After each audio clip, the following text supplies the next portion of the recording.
Welcome to the REITE Club podcast, where the focus is on helping you, the real estate investor, advance to the next level. And now let's join this week's hosts and share ways for you to customize your life.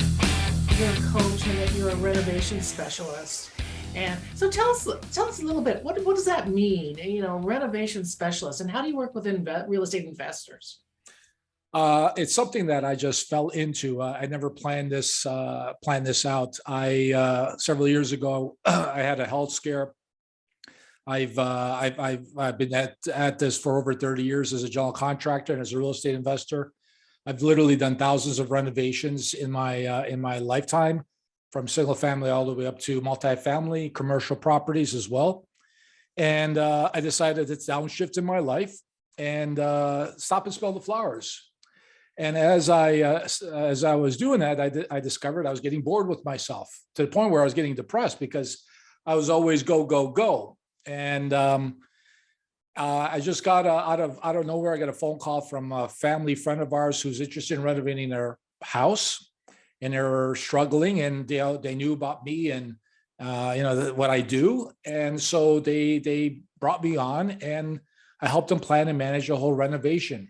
And I enjoyed the experience. And a couple of weeks after that, I was happy to talk to a real estate investor friend of mine, as well as also a coach. I told him of my experiences, how great I felt. And it's like, you'd be surprised at how many people are out there who are struggling for this particular component of the real estate investing. As important as it is to find a great deal, always important to find an opportunity off-market deal. It's just as equally important to be able to do something with it, because we're always we're looking to buy ugly ducklings, diamonds in the rough. We're going to have to spend some money on the property to be able to raise value, to improve it.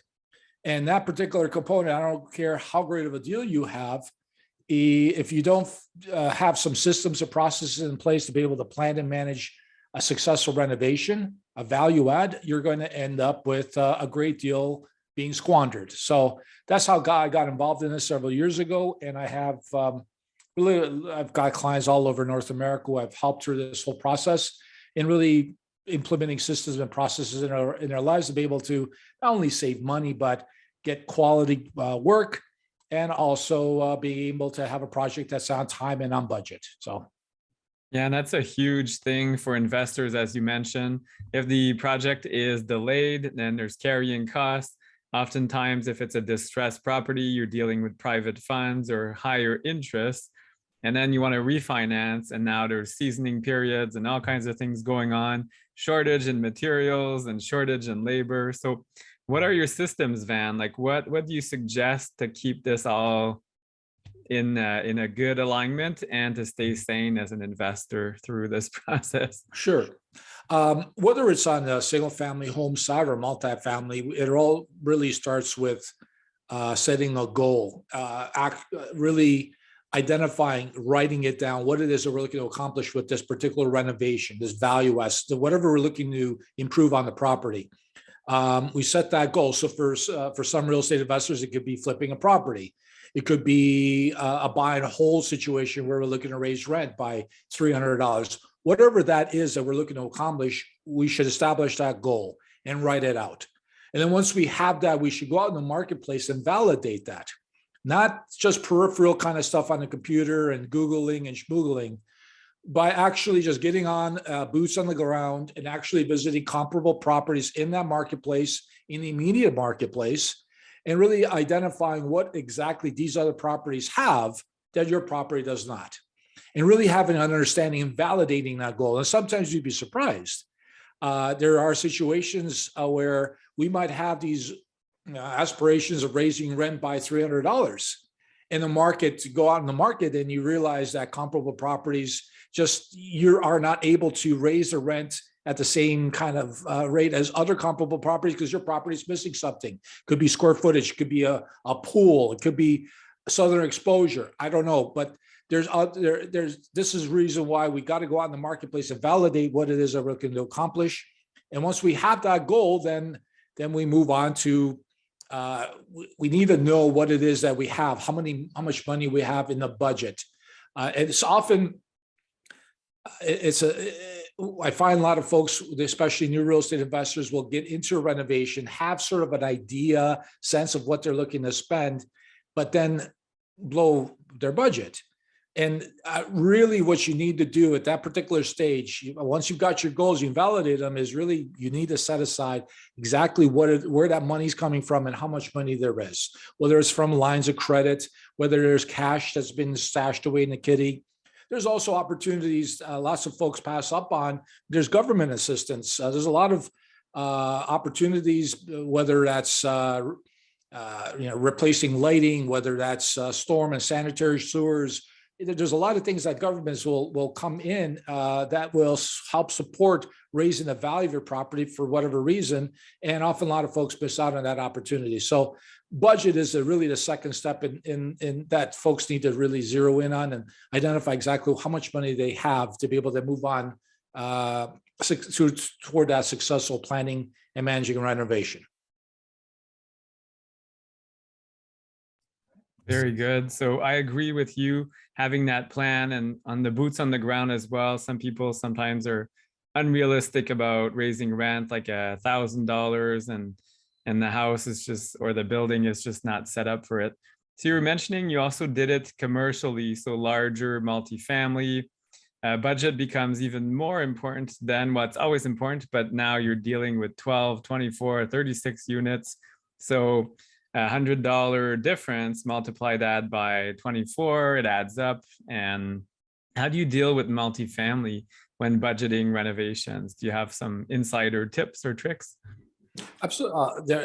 I'm able to rely on the experiences of doing this over 30 years. So I'm at an incredible advantage in comparison to new real estate investors or syndicators who are putting together their first deals. And that is really when I'm brought in particular, new syndicators have put together a consortium of investors to purchase a multifamily asset.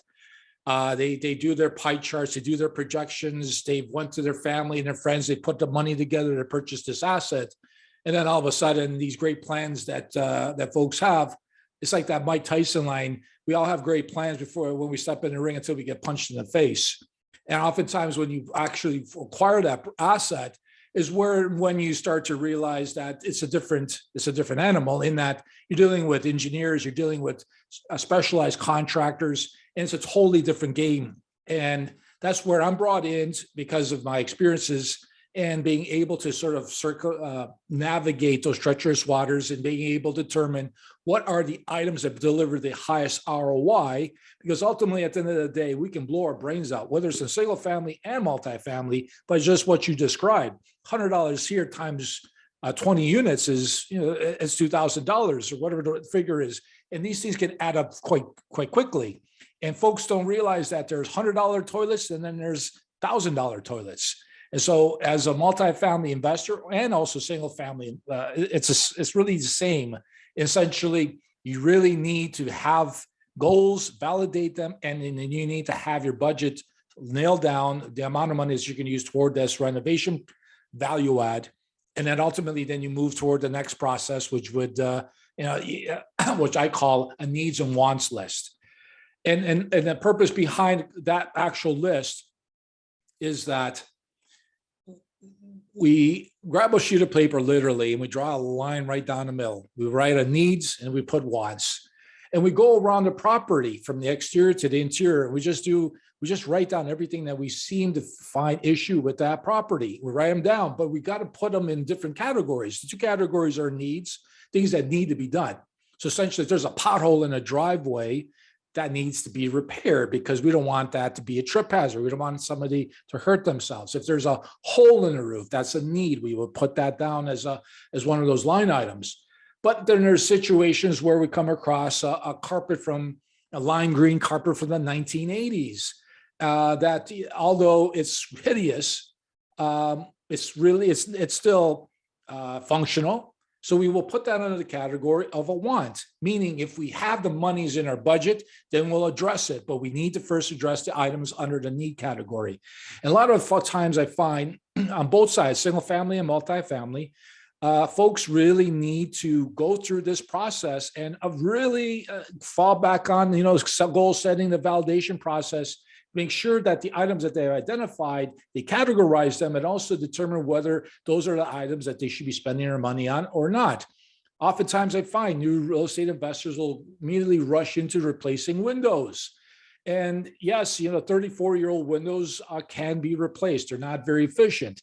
But if we only have a limited amount of money on the budget, and if it's a rental property or if it's a flip, I'm not sure that's really going to be high on my list of items that I'm going to be spending, because it's going to end up costing $15,000, $20,000. I might say, you know what, I'm not going to spend my money there. I'm going to spend my money in landscaping. I might spend my money on new laminate floor.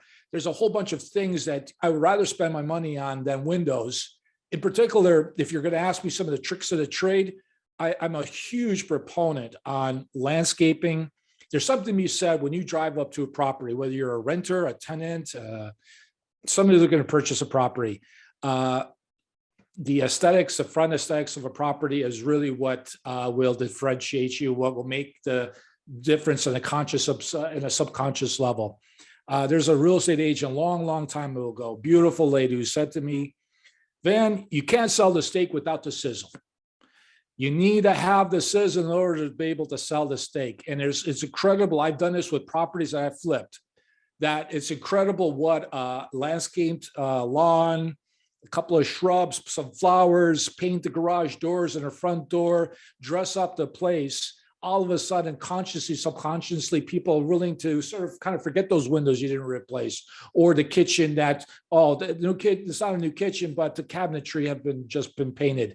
It's amazing what these types of little things you can do. On the multifamily side, I have gone through I've encouraged people, and I've seen, just a simple black coating the parking area and restriping it all of a sudden gives you that illusion that it's fresh, it's new, and it's relatively inexpensive in comparison to, again, replacing bathrooms and kitchens and windows, which is going to cost you tens and perhaps even hundreds of thousands of dollars. Thanks for listening to the REITE Club podcast, where the focus is on helping all levels of real estate investors advance to the next level and help you customize your life. Be sure to tune in next week at reiteclub.com/podcast or wherever you listen to podcasts. And if you get a few seconds, please rate the podcast wherever you're listening. It helps the show get noticed by others like you, and we truly appreciate it. And don't forget to subscribe.